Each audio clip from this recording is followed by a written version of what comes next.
তোমাদের সকলের জন্য একটা বিরাট আপডেট, স্কুল কবে খুলবে সেই নিয়ে নোটিফিকেশন জারি হয়ে গেছে। গত এক মাস যাবত তোমরা বাড়িতে বসে আছো, স্কুল তোমাদের হয়নি, তোমাদের অনেকেরই নতুন ক্লাসে ওঠার পর্ব হয়ে গেছে।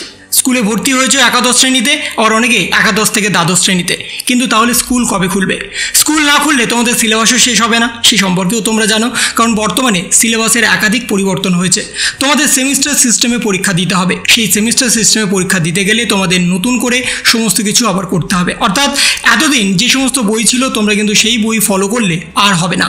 তাই এখনো পর্যন্ত যারা যারা বই পাওনি তারা কবে বই পাবে, তার সাথে স্কুল কবে খুলবে যাতে শিক্ষক শিক্ষিকারা তোমাদের নতুন সিলেবাসে পড়াতে পারে সেই নিয়ে এখন অনেকেই চিন্তিত আছো। তাহলে স্কুল কবে খুলবে? এখন তোমরা জানো যে ভোট প্রক্রিয়া চলছে, অনেক স্কুলে কেন্দ্রীয় বাহিনী আছে, আগামী লাস্ট ভোট প্রক্রিয়াও আছে, সেখানেও কেন্দ্রীয় বাহিনী থাকবে। তাহলে কি আদৌ স্কুল খুলবে জুন মাসে? সেই নিয়ে বড়সড় আপডেট উঠে এসছে এবং সেখানে বলা হচ্ছে গরমের ছুটি শেষ হলেও খুলছে না বেশ কিছু স্কুল। কেন?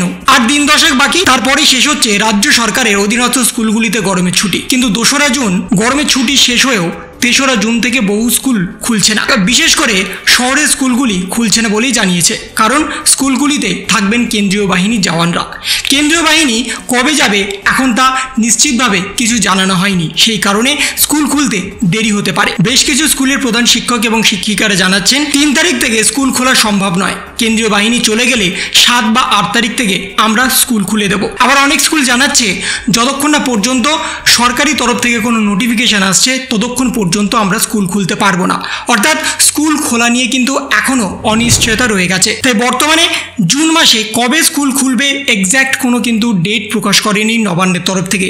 যতদিন না পর্যন্ত নবান্ন কোনো ডেট প্রকাশ করছে ততদিন পর্যন্ত স্কুল কিন্তু কোনোভাবে খোলা সম্ভব নয়। কিন্তু আশা করা যাচ্ছে কেন্দ্রীয় বাহিনী চলে গেলে 7 বা 8 তারিখ থেকে স্কুল খোলা একটা সম্ভাবনা হতে পারে, কিন্তু তারও নির্দিষ্ট ডেট জারি করেনি পর্ষদের তরফ থেকে। এবং 2024 সালে যারা মাধ্যমিক দিয়ে একাদশ শ্রেণীতে উঠেছ তাদের বই কিন্তু ইতিমধ্যেই বাজারে এসছে, কিন্তু সেটাও সীমিত পরিমাণে। শহর অঞ্চলে বসবাস করো তারা হয়তো অনেকেই বই পেয়েছো, কিন্তু যারা গ্রামাঞ্চলে বসবাস করছো তাদের মধ্যে হয়তো অনেকে এখনও বই পাওনি। সেই বই পাওয়া নিয়েও কিন্তু এখনও একটা অনিশ্চয়তা রয়ে গেছে। যতক্ষণ না পর্যন্ত বই সরাসরি ভালোভাবে ডিস্ট্রিবিউট করা হচ্ছে মার্কেটে ততক্ষণ পর্যন্ত তোমাদের হাতে কিন্তু বই আসবে না, এবং পুরানো যে সিলেবাস আছে সেই সিলেবাসে পড়েও কিন্তু তোমাদের কোনো লাভ নেই। তাই যত সম্ভব অনলাইন মারফত কোনো কোর্স করার, যাতে তোমাদের পড়াশোনা থেকে বিচ্যুত না হও। তো এই ছিল একটা ছোট্ট ইনফরমেশন তোমাদের সকলের জন্য। যদি তোমাদের ভিডিওটা ভালো লেগে থাকে তবে লাইক করো, শেয়ার করো এবং অবশ্যই সাবস্ক্রাইব করো। তার পাশাপাশি তোমার মতামত কমেন্টের মাধ্যমে জানাও। ভালো থেকো, সুস্থ থেকো, ধন্যবাদ।